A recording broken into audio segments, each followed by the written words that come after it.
Hi everybody and welcome to this general walkthrough of all 9 holes in the Thanksgiving tournament here on the BK Golf Clash YouTube channel. Before we get started, please do hit thumbs up on the video if you are enjoying the content, and please do subscribe to the channel. It is totally free to do so. As always with these general walkthroughs, going to look at the overviews of all 9 holes of the Thanksgiving tournament played on the Vineyard Acres course. It is one of the classic courses of the game, but may not be very familiar with all of you that are watching. So if you don't know this course very well, or if you do and you just want to refresh your memory of the holes, then please continue watching the video. We're going to look at general routes and elevations for all tees. Bear in mind the elevations will need to be tweaked depending on what wind strength and direction we do have throughout the week, but should give you an idea on some of the approaches that we do have with the holes that we'll be playing. Good luck in the tournament, and let's get started with hole number 1. A very good chance for an eagle on this first hole. It's par 4 and pretty much actually is going to be a must eagle even with a short tournament. 20% extra on the drive, and there's only really one route that we're going to go here. The choice of landing positions depends on the wind strength and direction. The red cross is the usual one for most of the winds. Going to be bouncing over the rough with topspin and some right spin and a little bit of right curl depending if we do get left to right or right to left crosswind, and taking the ball as close to the fringe as possible. Second shot is going to be played minus 10% as it is slightly uphill, and most likely going to be a wedge, in which case look for a good landing position. There are a couple of dead spots on this green, so be careful.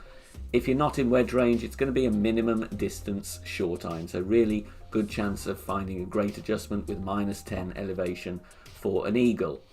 The blue cross indicates landing position with tailwind. If we do get some decent wind on this one, we can carry straight over the rough and obviously tweak our top spin amounts to play a little bit more controlled. We don't want to overshoot. But either way, the aim here is going to be to get as close to the green as possible for a great start on hole number 1. Tricky par 3 here for hole number 2, and the general elevation I suggest is 20% downhill. The black line is obviously bouncing on the fairway, straightforward backspin shot, get the ball up to the pin. However, in tournaments we usually do play rough bump here because we want to have a best chance at a hole-in-one, especially in 9-hole cups where any extra drops during these short form tournaments are very useful indeed. So it will be a rough bump on the blue cross there from Pro and Expert and Master, which obviously going to be wood club or driver if you're from third tee. So it's a tricky one. Going to have to adjust accurately, especially as we are going to be adjusting downhill into the bunker in certain wind angles. But a very aggressive route and very good chance for a hole-in-one if you fancy it on hole number 2.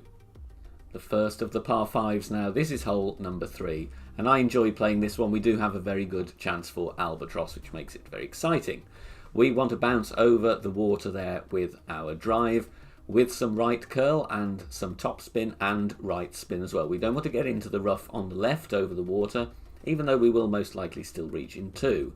But as long as we clear that stream, we're fine. 10% extra on the drive, and then that leaves going to be probably a long iron to the green for an albatross attempt. Now we have to use top spin here and rough bump it up to the green. Bear in mind this green is uphill, so make sure if you do have good ball guide that the ball guide goes through the hole. We do not want to be short in line, and we do not want to be rolling back down into the rough. 0% for the second shot. Obviously if we get our drive much further, we may well be using a short iron as well here. It all depends how much topspin we can use with our drive. If you do end up in trouble, bear in mind, and this is also an alternative for the second shot if you don't fancy the rough bump, there is a huge funnel here from the top right of the green. So if you do end up in the rough or the sand nearby, the chances of saving it are pretty good. And if you don't fancy the rough bump, you can also use backspin and find the funnel there, for example with the Saturn. So there we go, that is hole number 3. Hole number 4 is one of the easiest par 3s that we do have in the game, so I don't imagine that the wheels will be coming off for anybody here on hole number 4. Plus 20% is the general elevation, and we have 2 suggestions here. The blue cross primarily going to be used in all winds for rookies. That's going to be with the long iron. You're going to need some backspin depending what the wind is doing. Bounce before the green for the best location to bounce, and then get your backspin sorted for a good chance at a hole in one. The red cross here really for second and third tee, and if we do get the right wind, then the rough bump is going to be the best chance to get an extra on hole number 4. Going to need some top spin, so the Goliath is very good for pro and expert, and Master Division going to be with the Sniper. Obviously, if we do have headwind, we're going to have to rethink here and probably go for a backspin bounce up with the blue cross landing position that's suggested here. So 20% general elevation for hole number 4. So having had a very good chance for Albatross on hole number 3, the next par 5 that we have here, hole number 5, is going to be much trickier, and we just want to hopefully get an eagle on this hole depending what the wind is doing. The white arrows are the most common route, and depending on our wind direction we'll have different bounce points here. We have 10% extra on the drive, and we want to get down to the top left of that first piece of fairway to have a decent line to the green for our second shot. But bear in mind, this is a drive we want to be precise on. We cannot afford great lefts or great rights. We will risk the rough or the trees here depending what the wind is doing. So get your top spin on, a little bit of side spin as well depending on the crosswind that we may have, and then from there the second shot playing 0%, and most likely going to need a wood club with more distance here. I don't think the Sniper is going to cut it unless we know that we're going to have tailwind on the second shot. So 0%. If of course we do have headwind, we're going to have to lay up and then go for a third shot either with the wedge or the short iron to hopefully get an eagle. The blue line here is something we have been doing recently, going aggressive on this one. So if we do get plenty of tailwind, then you're going to want to put your foot to the floor and go full blast. Try and land directly over there with some top spin and left curl. Give yourself a much easier chance of getting to the green in 2. However, that is going to obviously need a decent amount of tailwind, so we're looking at expert and Master Division wins. And we have a par 4 now on the 6th hole, and here the drive is all about using an accurate club here. We want to kind of thread the needle to the right part of the fairway. I don't play onto the left piece. I think it's a bit risky. I'd rather take a safer route on this par 4, but of course some people will play more aggressively towards the water. So for me, I like the quarterback or the rock for the ball guide and accuracy.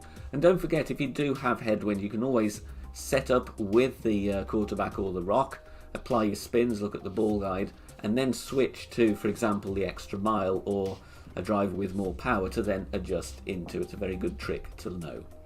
5% is what I usually do here. However, some wind directions, if it's stronger, I may go up to +10 for the drive. But hopefully we get up to the tip of that first arrow, and then that leaves us a second shot which plays at -10%. And here I'm going to be looking to use the Sniper for a long shot at an eagle, but it is a possible drop as long as we adjust accurately and offset the ball guide accordingly to the wind that we're going to have. I don't see any mileage in blasting this one because there is a lot of water there now on this hole. So for me, it's all about safety first. Get your birdie with a slim chance of an eagle on hole number 6. Tricky par 3, hole number 7, and really only one bounce point here, and that's the red cross there just before that bunker near the green. Rookie division, this is going to be long iron with some backspin, but then pro and expert, this is going to be with the Sniper, and you've got to vary the backspin a little bit more here. In crosswind as well, what you are going to have to do is mix with some side spin to offset the ball guide so that we keep our adjustment the same. I usually play this the same percentage, but use the side spin to offset accordingly. It's all about getting a good speed as well. You can get some weird rolls down towards the pin. Master Division here. Sometimes I will go with a max backspin shot a little bit further up and to the left, so bouncing more directly on the green, obviously with backspin drivers, Thor's Hammer, Rocket for instance.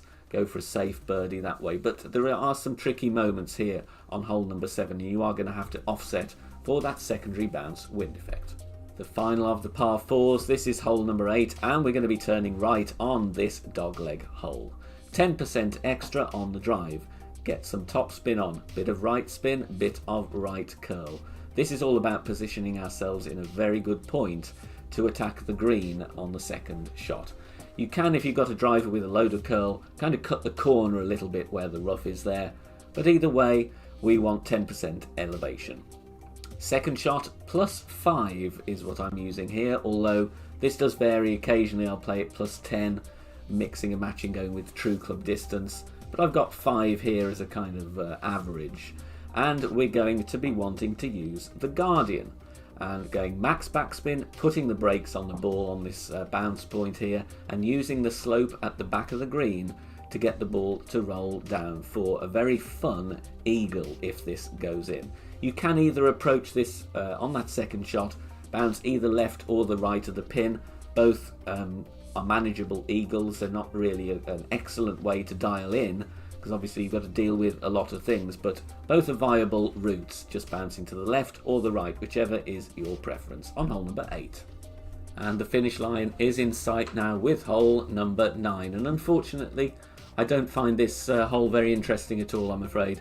+10% on the drive, and we just need to play down towards the tip of that black arrow. It's really, really difficult to get anywhere near the green in 2, verging on impossible to be honest. So 10% on the drive, then you're going to want a wood club with distance. So we're going to need the Cataclysm Big Dog on this one, 0% for the second shot, and you've got 2 routes there.